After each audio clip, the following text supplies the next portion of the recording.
Everyone, typography and computer application में chapter number 3 Excel में explain कर रही हूँ आपको एग्जाम के पर्सपेक्टिव से।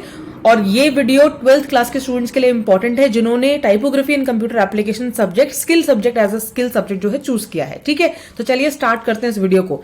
सबसे पहले देखते हैं एक्सेल का इंट्रोडक्शन। तो एक्सेल क्या होता है? विंडोज बेस्ड एप्लीकेशन है। ठीक है, एक्सेल के अंदर होते हैं पावरफुल टूल फीचर जिससे कि हम डेटा को करते हैं एनालाइज, शेयर और मैनेज। एक्सेल के अंदर जो नंबर होता है और जो टेक्स्ट होता है वो रो और कॉलम के फॉर्म में होता है। एक्सेल से हम कर सकते हैं अकाउंटिंग, हम कर सकते हैं बजटिंग, हम कर सकते हैं फाइनेंशियल एनालिसिस, हम कर सकते हैं साइंटिफिक एप्लीकेशन और फिगर के साथ भी हम काम कर सकते हैं।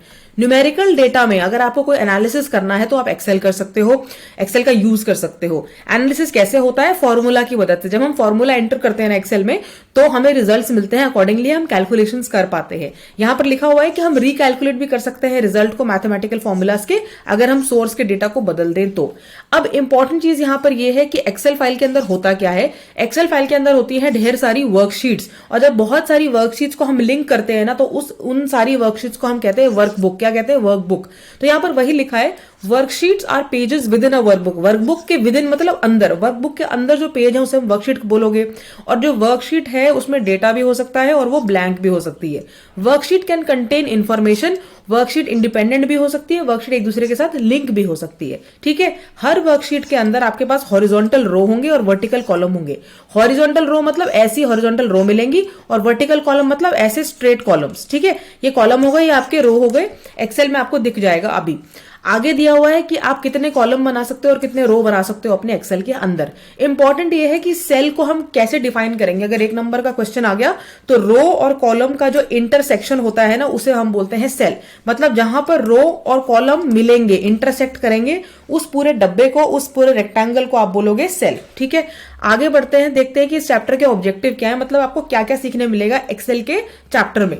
सबसे पहले एमएस एक्सेल के बेसिक फीचर्स हम पढ़ेंगे, फिर पढ़ेंगे कि पेज को सेट कैसे करते हैं, प्रिंट कैसे करते हैं, फिर देखेंगे कि वर्कशीट को मॉडिफाई कैसे करते हैं, फिर देखेंगे कि डेटा को एंटर कैसे करते हैं और एडिट कैसे करते हैं, फिर हम फॉर्मूला यूज करना सीखेंगे और फंक्शन यूज करना सीखेंगे। उसके बाद data formatting, worksheet, auto format और ऑटो करेक्ट और chart. Auto format, auto correct और चार्ट के फंक्शंस तो आपको बहुत अच्छे से समझने चाहिए, बिकॉज पिछले साल भी या प्रीवियस ईयर्स में भी इस तरह के क्वेश्चन पूछे गए हैं बोर्ड एग्जाम में। सबसे पहला टॉपिक है स्टार्टिंग एक्सेल। सबसे पहली बात तो यह कि एक्सेल खोलोगे कैसे, उसको ओपन कैसे करोगे। तो एक्सेल को ओपन करने के लिए सबसे पहले अपने जो आपका कंप्यूटर है ना वहां पे टास्क बार होता है। टास्क बार मतलब ये जो नीचे वाला बार दिख रहा है आपको, जहां पर मेरा ये डेट है और टाइम दिख रहा है और मेरा ये निफ्टी दिख रहा है और ये स्टार्ट का बटन दिख रहा है, इस पूरे जो ये बॉटम वाला बार है ना इसे हम टास्क बार कहते हैं। तो टास्क बार में जहां पर भी आपको स्टार्ट का बटन दिखेगा ना आपको उसे क्लिक करना है। उसके बाद ऑल प्रोग्राम्स पे जाना है, फिर आपने एमएस ऑफिस क्लिक करके एमएस एक्सेल पे ओपन कर देना है। तो यहाँ पर डेमो दिया हुआ है, फोटो दिया हुआ है। तो फोटो क्या दिया हुआ है? ऑल प्रोग्राम पे गए, वहां से एमएस ऑफिस में गए और एमएस ऑफिस के बाद एक्सेल पे गए, एक्सेल ओपन कर लिया। इस तरीके से आप एक्सेल की एक वर्कबुक जो है उसे ओपन कर लोगे। अब आगे देखते हैं एक्सेल की विंडो कैसी दिखती है। तो यहाँ पर एक बढ़िया सा जो है डायग्राम दे रखा है, तो इसको हम एक्सप्लेन करते हैं कि डायग्राम कहता क्या है। सबसे पहले ये समझ लो कि यहाँ पर ये जो रेक्टेंगल बने हुए ना छोटे छोटे, ये हर छोटा छोटे रेक्टेंगल को आप कहते हो सेल। ये छोटे छोटे रेक्टेंगल क्या है? सेल है। अब ये सेल कैसे होते हैं? देखो ऊपर है A B C D E F G, ये दिख रही है ABCD। तो यहां पर जो ये ABCD दिखी हुई है ना ये है कॉलम, क्योंकि ये वर्टिकल जा रहा है, ऐसे ऐसा जा रहा है, ऐसे ऐसा जा रहा है ना। और जो रो है वो 1 2 3 4 5 6 ये रो है। ये क्या है? रो है। तो रो ये है और कॉलम ये वर्टिकल वाले और रो है हॉरिजॉन्टल वाली। ठीक है, और जहां पर ये इंटरसेक्ट कर रहा है वो रेक्टेंगल बना रहा है, उस रेक्टेंगल को हम क्या बोलते हैं? सेल। अब इंपॉर्टेंट चीजें देखो यहाँ पे क्या बोला हुआ है। सबसे पहले उसने क्या दिया हुआ है? ये ऑफिस का बटन, ऑफिस का बटन दिख रहा है, ये गोल सा, ये ऑफिस का बटन है। ठीक है, उसके बाद ये क्विक एक्सेस टूल बार है, इतना बड़ा। इस इतने बड़े टूल बार के अंदर क्या है? सबसे पहला ऑप्शन है ये सेव करने का। वर्कबुक जिसमें काम कर रहे हो उसे सेव करोगे ना तो यहां से जाके आप सेव कर सकते हो। फिर यहाँ पर एक ऑप्शन है अंडू का। अंडू मतलब जो एक्टिविटी हमने लास्ट करी आपको वो पसंद नहीं आई तो आपको वो डिलीट करनी है, तो आप अंडू पे चले जाओ। रीडू मतलब आपने जो लास्ट कमांड दी है एक्सेल के अंदर वो आपको फिर से रिपीट करनी है, तो आप उसको रीडू क्लिक कर दोगे तो रीडू हो जाएगा। तो इस पूरे बार को जिसमें रीडू, अंडू और सेव का ऑप्शन है उसे आप बोलते हो क्या? Quick access tool bar. ये याद रखना, क्विक एक्सेस टूल बार। ठीक, अब आ जाओ टैब पे। टैब क्या होता है? एक्सेल के अंदर टैब क्या होता है? ये जो दिख रहा है आपको, home, insert, page layout, formula, data, review और व्यू, ये सब क्या है? टैब है। और इसमें से अभी एक्टिवली कौन सा सिलेक्ट हो रखा है? होम वाला सिलेक्ट हो रखा है। ठीक है, आगे देखो, आगे देखो। आगे देखो डायलॉग बॉक्स लॉन्चर, ये डायलॉग बॉक्स लॉन्चर है। अच्छा, ये वाला बटन जो है इसको जब आप क्लिक करोगे तो डायलॉग बॉक्स ओपन हो जाएगा। डायलॉग बॉक्स क्या होता है? ऐसा रेक्टेंगल सा बॉक्स होता है जिसके अंदर अलग अलग कमांड दिया होता है। ये वाला ऑप्शन कह रहा है कि हेल्प का है, हेल्प मतलब मदद। तो अगर आपको एक्सेल के अंदर कोई भी मदद चाहिए, कोई भी आपको फीचर समझना है, तो आप हेल्प पे जाके उसके बारे में नॉलेज ले सकते हो।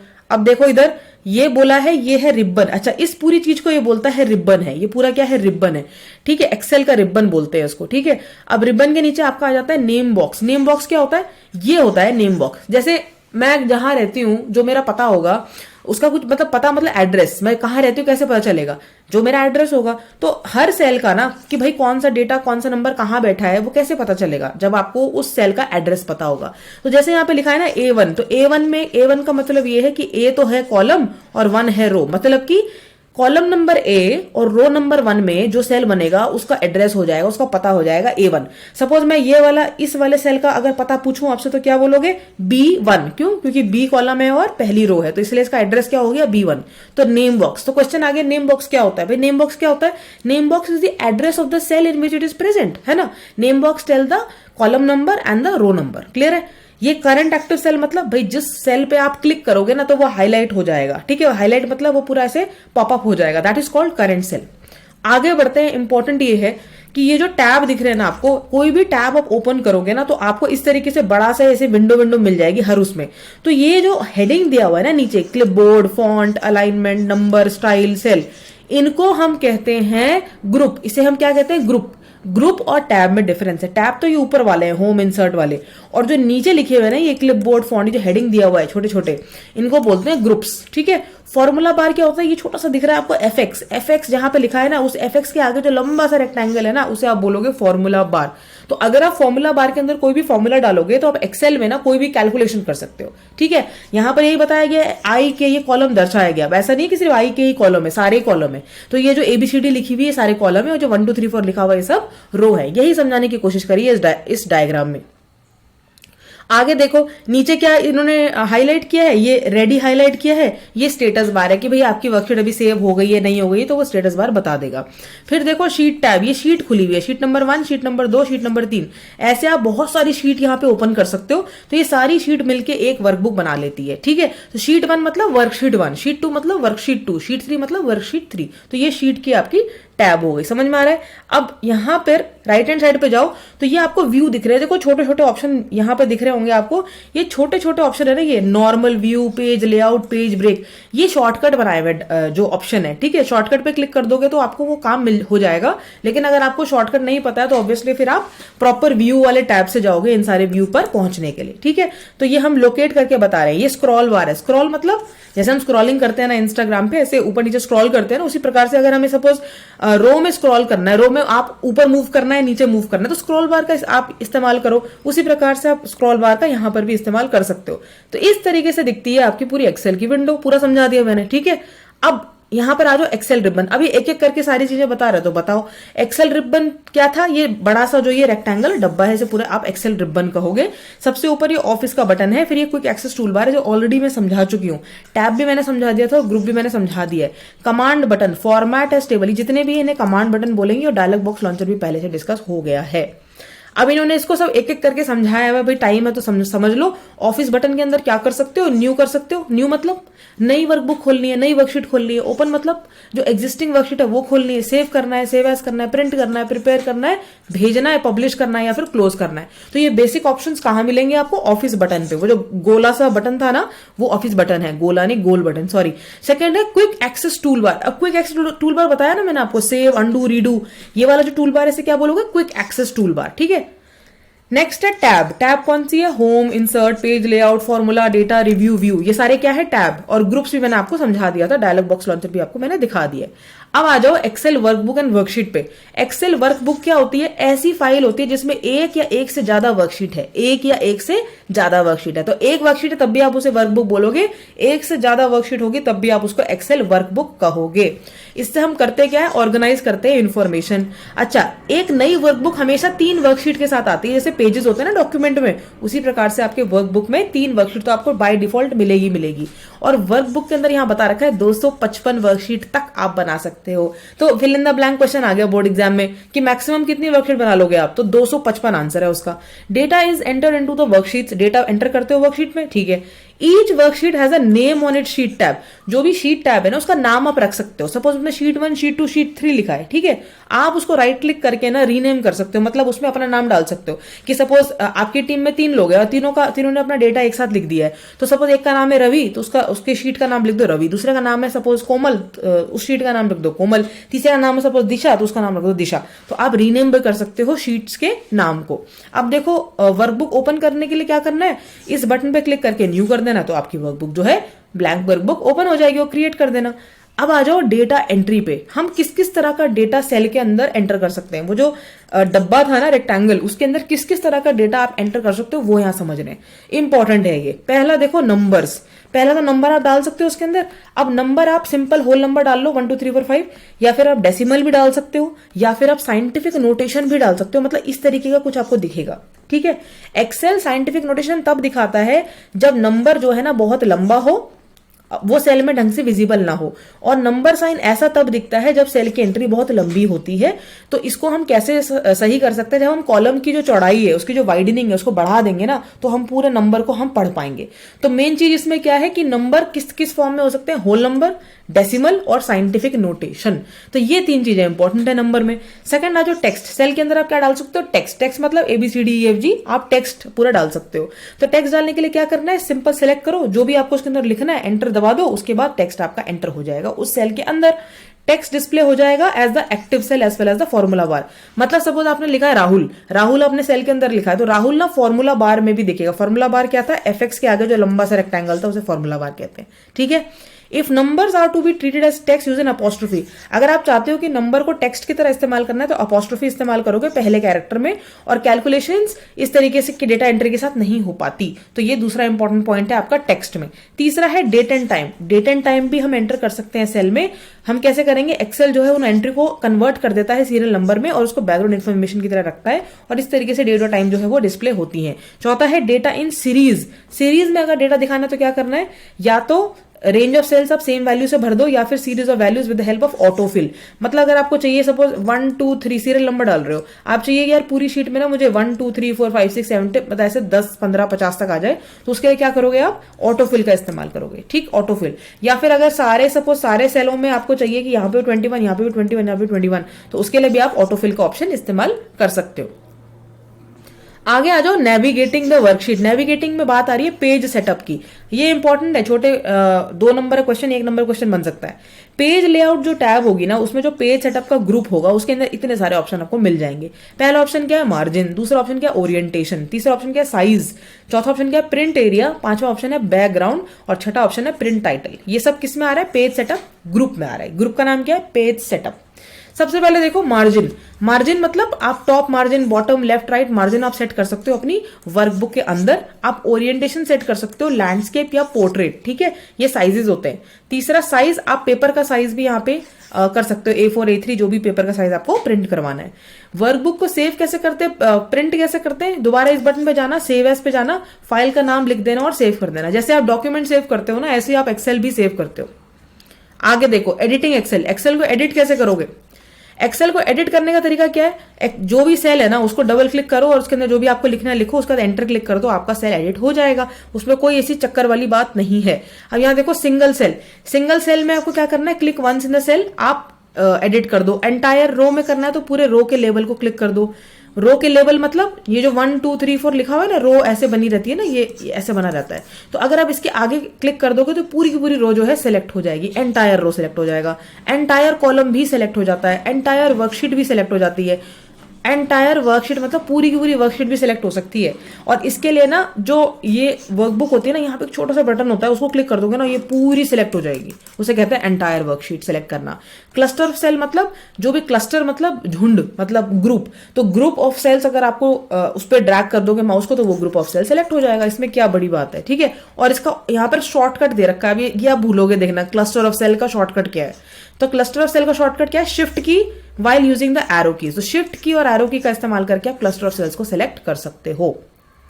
आगे आ जाओ एडिटिंग डेटा। डेटा को एडिट करने के लिए क्या करना है, आप बैकस्पेस मतलब उसको पूरा रिमूव कर दो और उसके बाद उसमें सही एंट्री डाल दो, मतलब डिलीट करने का तरीका हो गया बैकस्पेस, ठीक है, और रीटाइप कर दो। अब आता है मॉडिफाई करना।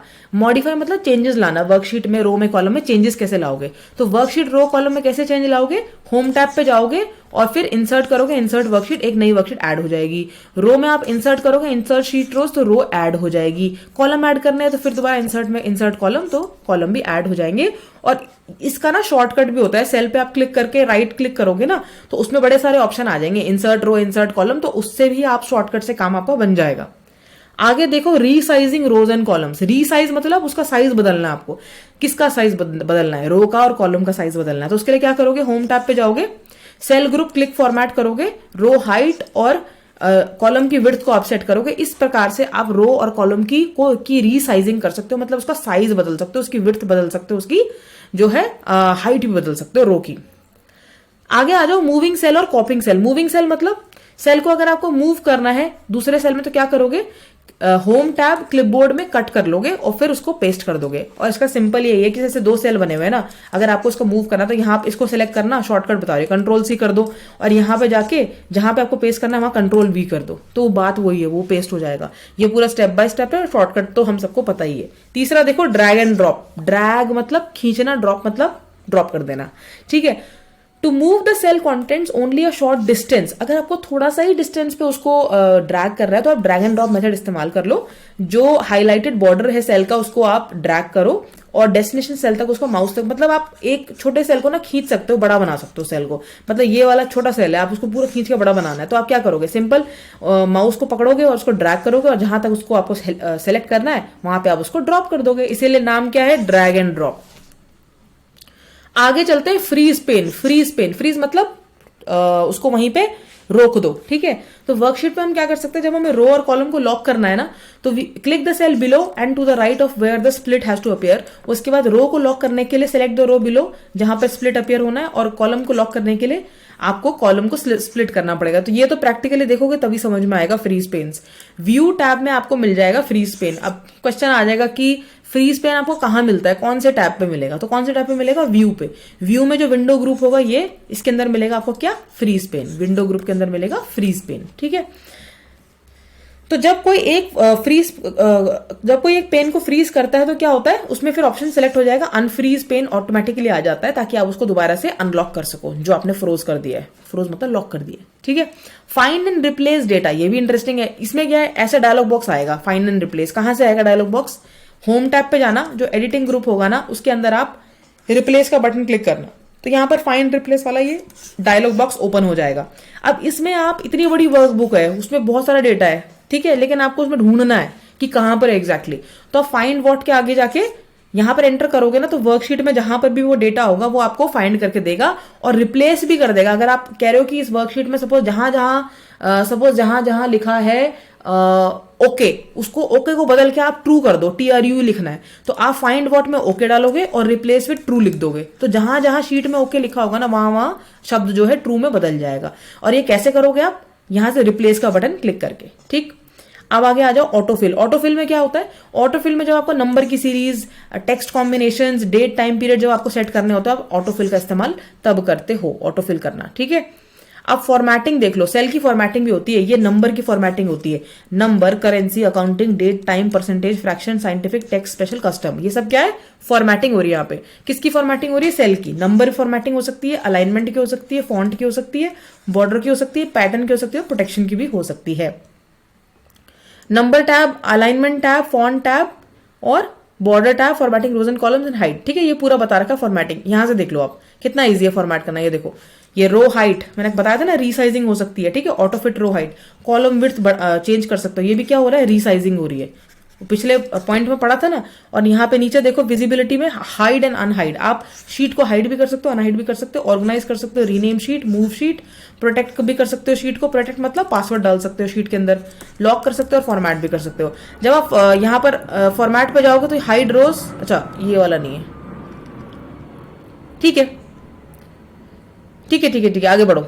अनहाइड, ये अच्छा ये वाला ऑप्शन बता रहा है ना, ये hide rows, hide column, hide sheet, unhide rows, unhide column, मतलब छुपाना और ना छुपाना, वो वाले सारे ऑप्शंस यहाँ पे आपको मिल जाएंगे। तो ये स्टेप्स आप पढ़ लेना, इसमें इतना ज्यादा कुछ डिफिकल्ट है नहीं। टेक्स्ट को फॉर्मेट करने के लिए आपको क्या करना है, 3 ऑप्शन है यहाँ पे। ये है मर्ज और सेंटर, एक है बेसिक स्टाइल चेंज, एक है बैकग्राउंड कलर। ये बोल्ड, इटैलिक, अंडरलाइन तो सबको पता है, एमएस वर्ड में भी होता है, ठीक है। तो फॉन्ट ग्रुप में जाके आपको ये मिल जाएगा। बैकग्राउंड कलर भी आपको पता है, बैकग्राउंड कलर मतलब सेल का पीछे का जो कलर है वो क्या होना चाहिए। तो उसके लिए क्या करोगे, होम पे जाओगे, फॉन्ट ग्रुप में फिल कलर कर दोगे। ये भी आपके वर्ड, एमएस वर्ड में तो होता ही है, तो ये आपको आता होगा। मर्ज एंड सेंटर इंपॉर्टेंट है, जो रिबन होता है ना उसमें होम टैब पे जाना, अलाइनमेंट पे जाना, अलाइनमेंट के बाद मर्ज एंड सेंटर कर देना। तो जो भी सेल होंगे वो मर्ज हो जाएंगे। मर्ज मतलब एक साथ वो चिपक जाएंगे, मर्ज हो जाएंगे, और डेटा जो है वो सेंटर में आ जाएगा। और अनमर्ज करने के लिए दोबारा से इसी प्रोसेस को फॉलो करोगे तो अनमर्ज हो जाएगा, दोबारा से वो अपने अपने सेल में वापस चला जाएगा। अब देखो formatting worksheet using styles tool bar. तो ये स्टाइल होते हैं, conditional formatting, format as table, cell styles. तो यहाँ पे आपको स्टाइल मिल जाएंगे होम टैब में, ठीक है। और ये स्टाइलिंग वाला आप खुद पढ़ो, रिमूविंग सेल स्टाइल, ये इतना ज्यादा इंपॉर्टेंट नहीं है स्टाइलिंग का। ऑटो फॉर्मेट इंपॉर्टेंट है, ऑटो फॉर्मेटिंग देख लो। ऑटो फॉर्मेटिंग के लिए क्या करना है, हमें जाना है ऑफिस बटन में, एक्सेल ऑप्शंस में, एक्सेल ऑप्शन विंडो खुलेगी, उसके बाद ऑटो फॉर्मेट आप कर लोगे। ऑटो फॉर्मेट में काम क्या होता है, ऑटो करेक्ट का। ऑटो करेक्शन मतलब जहां पर भी टाइपो एरर है, टाइपिंग में मिस्टेक हो रही है, मिस स्पेलिंग वर्ड है, तो वहां ऑटो करेक्ट इस्तेमाल करोगे। ये इंपॉर्टेंट है ऑटो करेक्ट, ठीक है। ऑटो करेक्ट आप इसलिए इस्तेमाल करते हो। और फॉर्मेट पेंटर मतलब आपने जैसे सेल में एक डेटा लिखा हुआ है, ठीक है, एग्जैक्टली वैसा ही स्टाइल में आपको दूसरे सेल में भी चाहिए, तो आप फॉर्मेट पेंटर का इस्तेमाल कर सकते हो। फॉर्मेट पेंटर में करना क्या है, आप जाओगे होम टैब पे। कहां जाओगे, होम टैब पे। होम टैब में आप क्लिपबोर्ड वाले ग्रुप में जाओगे, उसके बाद यहाँ पर आपको एक छोटा सा ऑप्शन दिखेगा फॉर्मेट पेंटर का, तो यहां से आपको मिल जाएगा। इसी को भाषा में इन्होंने ऊपर लिख दिया है, देखो, home tab in the clipboard group, click format painter, formatting of the cell has change, format painter will be inactive until it is selected together again, ठीक है। तो वही जो डेमो में अगर आपने एक बार वर्कबुक देख लिया ना, तो फिर आप उसको अपनी भाषा में आसानी से बना सकते हो। आगे देखो फॉर्मूला एंड फंक्शन, ये बहुत इंपॉर्टेंट है। अब इसमें सवाल आएगा, ऑपरेटर्स पे 100% आ सकता है, ऑपरेटर क्या होता है। और अगर ऑपरेटर का सवाल आया और आपने नहीं किया तो ये गलत बात हो जाएगी। ऑपरेटर देखो क्या होता है, मैं अभी समझा देती हूँ। ऑपरेटर के 2 तरीके होते हैं, एक होता है ऑपरेटर मैथमेटिकल, दूसरा होता है कंपैरिजन या लॉजिकल ऑपरेटर। ऑपरेटर क्या होता है, एक स्पेशल सिंबल होता है जो कि प्रोग्राम को बताता है, किसको, कौन है प्रोग्राम, एमएस एक्सेल, उसको बताता है what action to take on a series of number. 2 तरह के ऑपरेटर होते हैं, मैथमेटिकल और कंपैरिजन ऑपरेटर, ठीक है। मैथमेटिकल ऑपरेटर कितने होते हैं, 5 में से कौन, एक तो ये हो गया simple addition, subtraction, multiplication, division, मतलब प्लस माइनस मल्टीप्लाई डिवाइड। एक तो ये हो गया प्लस माइनस मल्टीप्लाई डिवाइड। देखो इसके तो आपको सिंबल भी आसान है, ये क्या हो गया, प्लस माइनस मल्टीप्लाई डिवाइड, ठीक है। ये बस यहाँ पे ना ये ऐसा वाला मल्टीप्लाई मत लिख के आना, एस्टेरिस्क बना के आना, ठीक है। मल्टीप्लाई ऐसा होता है एमएस एक्सेल में, ऐसा नहीं होता मल्टीप्लाई, ठीक है। और डिवाइड ऐसा ये मत लिख के आना, डिवाइड में गलत हो जाएगा। कैसे लिखोगे आप, ये वाला नहीं लिख के आना है, क्या लिखना है, ऐसा, ये फॉरवर्ड स्लैश, ये भी डिवाइड होता है। तो प्लस माइनस एस्टेरिस्क और स्लैश ये डाल के आ जाओगे, एडिशन सब्ट्रैक्शन मल्टीप्लिकेशन डिवीजन, ये हो गया। एक्सपोनेंशियल, ये याद रखना, एक्सपोनेंशियल, छोटा सा एरो, ऐसा छोटा सा एरो बना होगा ना ऊपर टॉप पे, इसे बोलते हैं एक्सपोनेंशियल। ये एरो ना बीच में होना चाहिए, ये एरो ना नीचे होना चाहिए, कहां होना चाहिए, ऊपर। तो यहां पर देखो एग्जाम्पल क्या लिखा, इज इक्वल टू 4 ये और 2, इसका मतलब क्या है, 4⁻², ठीक। अगर ये बोलता है इज इक्वल टू, अगर इज इक्वल टू मतलब फॉर्मूला लगाना, 4+2 मतलब 4+2 कितना होता है, 6, तो यहां पर आंसर क्या आएगा, 6। इज इक्वल टू 4-2, तो यहां पर आंसर क्या आएगा, 2। इज इक्वल टू 4 × 2, क्या आंसर आएगा, 8। इज इक्वल टू 4/2, क्या आंसर आएगा, 2। तो फॉर्मूला लगा रखा है, और फॉर्मूला हमेशा स्टार्ट होता है इक्वल टू साइन से, ठीक है। तो ये 5 मैथमेटिकल ऑपरेटर याद रहेंगे ना आपको। अब आ जाओ कंपैरिजन ऑपरेटर। कंपैरिजन में याद रखना, कंपेयर कर रहे हैं ना, तो greater than equal to, less than equal to, not equal to और इक्वल टू। तो जैसे यहां लिखा is equal to 6, C1 is equal to 10, तो C1 10 के बराबर हो, वैसे वाले रिजल्ट बताओ। इज इक्वल टू मतलब फॉर्मूला लगाए, E5 मतलब column number E, row number 5, greater than 50 से ऊपर होना चाहिए तो बताना। तो ये ग्रेटर देन मतलब ये वाला ऑपरेटर है कंपैरिजन का। ये ग्रेटर देन इक्वल टू मतलब 20 से ज्यादा या 20 के बराबर, ये कौन सा ऑपरेटर हो गया, greater than equal to. Less than 20 कौन सा ऑपरेटर हो गया, लेस देन वाला operator. Less than equal to वाला हो गया लेस देन और इक्वल टू, ये साइन। और ये साइन इंपॉर्टेंट है, जैसे वो एक्सपोनेंशियल में ये वाला था ना ऊपर मैथमेटिकल में, ये साइन आपको याद होना चाहिए। ये जैसे काजू बर्फी होती है ना, उसी टाइप का, उसको काजू बर्फी को आप थोड़ा लेटा दो तो वो बनेगा नॉट इक्वल टू F1 ऐसा और 10। इसका मतलब F1 is not equal to 10, मतलब जहां F1 10 ना हो वो वाले आंसर आप दिखाओ। तो ये याद रखना है आपको कंपैरिजन ऑपरेटर में और मैथमेटिकल ऑपरेटर में। तो डेफिनेशन आएगी तो क्या लिखोगे, मैथमेटिकल ऑपरेटर क्या करता है, बेसिक अरिथमेटिक ऑपरेशंस करता है, ऐड सब्ट्रैक्ट मल्टीप्लाई डिवाइड। और जो कंपैरिजन या लॉजिकल ऑपरेटर होता है उसको वो क्या करता है, वो कंपेयर करता है वैल्यू को दूसरी वैल्यू से। ठीक है, अब ये भी पूछ सकते हैं एक नंबर के क्वेश्चन में, what is the other name of comparison operator, तो आंसर क्या है, लॉजिकल ऑपरेटर। अब आ जाओ फॉर्मूला पे। फॉर्मूला में क्या होता है, देखो फॉर्मूला में बहुत सारे ऑपरेटर्स होते हैं, सेल रेफरेंसेस होते हैं, रेंज के नाम होते हैं, वैल्यू और फंक्शंस होते हैं। फॉर्मूला मैंने बताया था हमेशा इक्वल टू साइन से चालू होता है। जब भी आप सेल के अंदर फॉर्मूला डालोगे ना और एंटर को प्रेस कर दोगे तो क्या होगा, रिजल्ट डिस्प्ले हो जाएगा। सपोज यहाँ पे ये फॉर्मूला दिया हुआ ना, ये वाला फॉर्मूला इज इक्वल टू 4 ऐसा 2, तो इसमें रिजल्ट क्या आएगा, 4 की पावर 2 मतलब 4 इंटू 4 कितना होता है 16, तो आंसर क्या आ जाएगा 16। तो ये होता है फॉर्मूला ऐड करने का बेनिफिट। ठीक है, आगे देखो, if a cell containing formula is made an active cell but in the formula bar the formula is displayed. Formula वो ये कह रहा है कि अगर आप एक सेल में फॉर्मूला डाल रहे हो ना, इज इक्वल टू करके कुछ स्टार्ट कर रहे हो, तो वो आपको एफ एक्स के आगे। अब आ जाओ creating a formula. Creating a formula में आपको इक्वल टू साइन लगा के कुछ भी स्टार्ट करोगे तो वो फॉर्मूला क्रिएट हो जाएगा। क्रिएटिंग द फॉर्मूला में दो इंपॉर्टेंट चीजें हैं, एक तो ऑटो सम और एक ही रेफरेंसिंग वाला।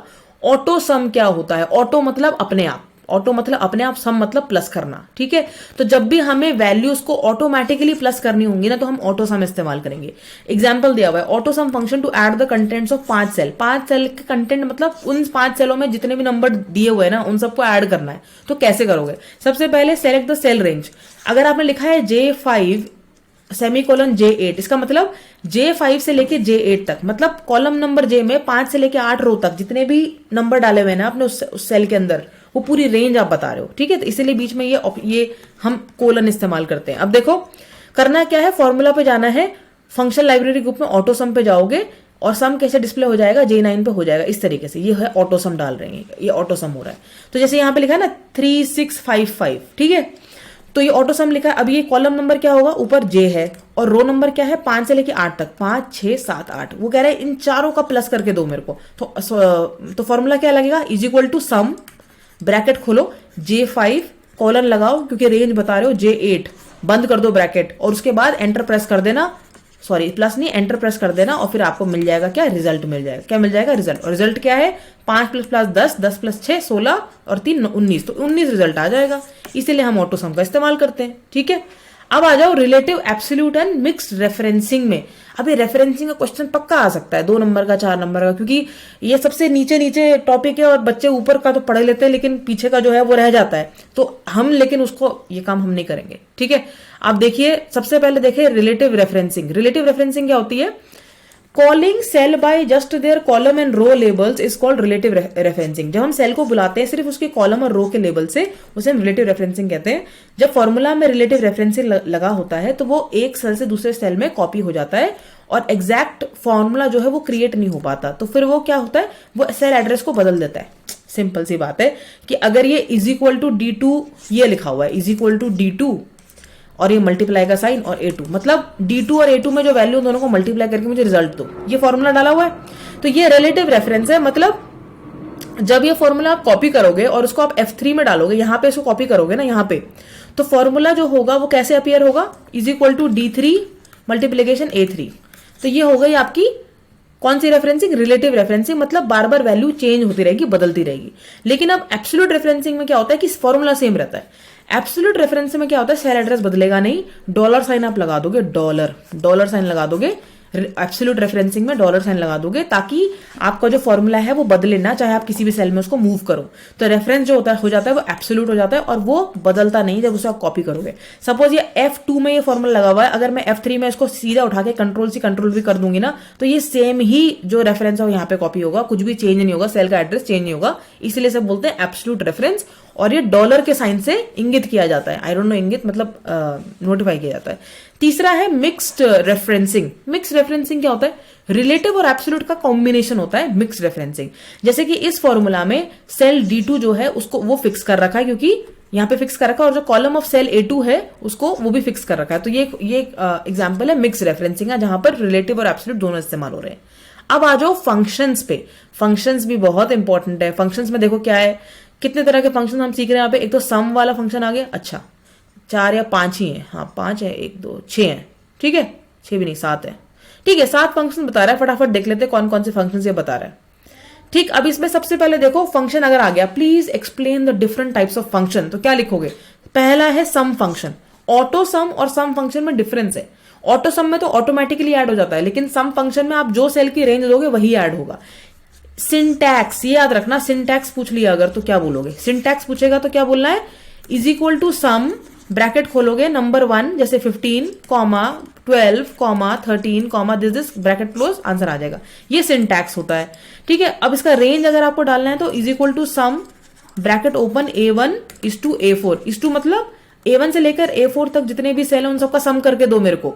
तो ये क्या है? आपका सम फंक्शन हो गया। सम फंक्शन लग गया। सपोज यहां देखो ये, ठीक है, ये कॉलम नंबर A है, ये रो नंबर 1 है, 2 है, 3 है, 4 है और बस 4 ही है। तो मुझे इन सबका सम चाहिए, मुझे सबको प्लस करना है। मैं उसको नहीं करना चाहती प्लस मैनुअली, मुझे फॉर्मूला लगाना है। तो मैंने फॉर्मूला क्या लगाया? Is equal to sum, bracket open A1 is to A4, मतलब मुझे 20 से लेके 50, 60, 50 इन सबको आप ऐड करके दो। जैसे ही आप यहाँ पे एंटर प्रेस करोगे इन चारों रोज का एडिशन आपको मिल जाएगा। ये काम हो गया आपका किसका? सम फंक्शन का। एवरेज फंक्शन में सेम। अब देखो सिंटैक्स, सारे फंक्शन में सिंटैक्स सेम रहेगा, सिर्फ जो आगे का शब्द है वो बदल रहा है। जैसे कि इज इक्वल टू सम, ठीक है, अंदर की चीज ये सेम है। इज इक्वल टू एवरेज, अंदर की चीज सेम है, number 1 number 2। Is equal to max, बाकी सब सेम रह रहा है। तो यहां देखो एवरेज फंक्शन में क्या बोल रहा है? अगर आपको सारे सेल का एवरेज निकालना है तो क्या करोगे? इज इक्वल टू एवरेज और रेंज डाल दोगे। A1 से A10 में जितने भी नंबर है उन सबका एवरेज निकाल के दो, तो ये फॉर्मूला हो गया। मैक्स मतलब अगर आपको डिसेंडिंग ऑर्डर में चाहिए, मतलब सबसे टॉप पे आपको सबसे बड़ी वैल्यू चाहिए, फिर धीरे धीरे जाते थे नीचे छोटी छोटी वैल्यूज चाहिए। छोटी छोटी मतलब डिसेंडिंग ऑर्डर में, सबसे बड़ी फिर छोटी फिर छोटी फिर छोटी। तो इज इक्वल टू मैक्स करोगे A1 से A10, मतलब A1 से लेकर A10 में जितने भी नंबर हैं वो मुझे डिसेंडिंग ऑर्डर में चाहिए, मतलब सबसे टॉप पे चाहिए सबसे बड़ा नंबर और सबसे नीचे चाहिए सबसे छोटा नंबर। तो उसके लिए क्या इस्तेमाल करोगे? मैक्स फंक्शन इस्तेमाल करोगे, ठीक है। हाईएस्ट नंबर देगा A1 से A10 तक। फिर चौथा है मिनिमम फंक्शन। मिन में क्या होगा? असेंडिंग ऑर्डर, मतलब सबसे ऊपर टॉप पे आ जाएगा सबसे छोटा नंबर और फिर बड़ा बड़ा बड़ा बड़ा बड़ा, ऐसा। तो वो मिन फंक्शन हो गया।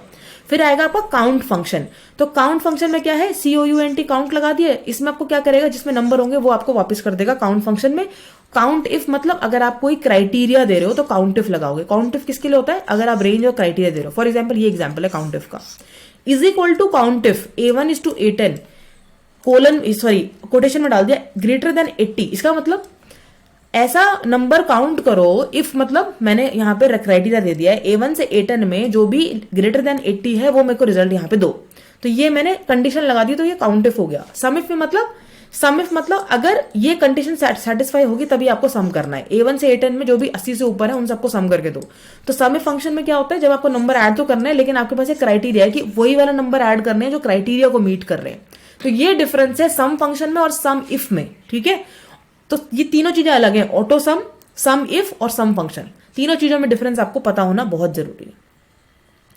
आगे आ जाओ स्पेल चेकिंग में। स्पेल चेकिंग में कुछ नहीं करना, review tab, proofing group, click spelling मतलब ABCD वहां पे चेक हो जाती है, ठीक है। आपने कोई भी ग्रामेटिकल मिस्टेक की है, कोई भी स्पेलिंग मिस्टेक की है, तो वो आप स्पेल चेक से कर सकते हो। आगे देखो चार्ट्स, लास्ट टॉपिक है आपके एक्सेल का चार्ट्स। लेकिन अगर सवाल इसी में से आ गया तो चार्ट्स को यूज करने का तरीका यहाँ पे क्या है? कंपोनेंट्स क्या होता है सबसे पहले समझ लो। कंपोनेंट्स होते हैं सबसे पहले चार्ट का टाइटल, जो चार्ट को टाइटल दोगे आप। फिर एक्स एक्सिस, देखो ऐसे, ये एक्स एक्सिस है, ये वाई एक्सिस है, ठीक है। एक्स एक्सिस मतलब जो टाइटल आप देते हो एक्स एक्सिस को डेटा रेंज को, वाई एक्सिस मतलब जो टाइटल आप वाई एक्सिस डेटा रेंज को देते हो। X axis category, Y axis value, data label. Data labels भी होते हैं, लेजेंड्स भी होते हैं। लेजेंड्स क्या होता है? जो कलर, सिंबल या पैटर्न को स्पेसिफाई करते हैं डेटा सीरीज को मैच करने के लिए, उसे कहते हैं लेजेंड। टिक मार्क क्या होते हैं? जो कि स्केलिंग बताते हैं एक्स एक्सिस और वाई एक्सिस की। ग्रिड लाइन क्या होती है? जो लाइंस डिस्प्ले होती है मेजर इंटरवल्स पे, एक्स पे और वाई पे। तो ये 5-6 टर्म्स हैं, ये एक बार आप प्लीज पढ़ के जाओ कल। चार्ट टाइटल्स, ये देखो कैटेगरी एक्सिस टाइटल है, ये वैल्यू एक्सिस टाइटल है, ठीक है।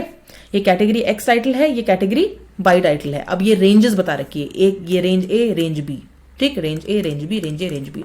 चार्ट का टाइटल यहाँ पे, सब टाइटल यहाँ पे, और बस वैल्यू ये वाई एक्सिस की वैल्यूज है और ये एक्स एक्सिस की वैल्यूज, यही बताया। और जो कलर कॉम्बिनेशन बता रहा है इसे हम बोलते हैं लेजेंड। क्या बोलते हैं? लेजेंड। लेजेंड बोलेगा what is legend in a chart?